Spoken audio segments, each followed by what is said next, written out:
Friends, మీరు Uzbekistan నుంచి ఆఫ్ఘనిస్తాన్కి వెళ్ళాలనుకుంటే ఆఫ్ఘనిస్తాన్ వీసా కావాలి కదా. సో ఉజ్బెకిస్తాన్ లో తర్మేజ్ బార్డర్ దగ్గరకు వచ్చేసి ఇక్కడ నా వెనకాల కనిపిస్తుంది కదా, ఇదే కాన్సులేట్ ఆఫ్ ఆఫ్ఘనిస్తాన్. సో ఇక్కడికి వచ్చి మనం అప్లై చేయాలి. 2-3 డాక్యుమెంట్స్ ఇవ్వాలి. ఫొటోస్ అండ్ పాస్పోర్ట్ జిరాక్స్ ఇచ్చేస్తే మనకి 4 days లో మనకి వీసా అనేది ఇచ్చేస్తారు ఫ్రీగా.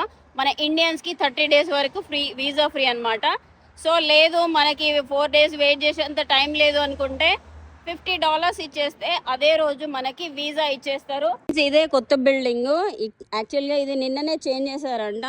మనకి మ్యాప్లో వచ్చేసి అక్కడ చూపిస్తుంది ఒక 300 meters దూరంలో. అక్కడ నుంచి స్ట్రైట్ ఒక 300 meters నడుచుకుంటూ వస్తే ఇది కొత్త బిల్డింగ్. మ్యాప్లో ఇంకా అప్డేట్ చేయలేదు.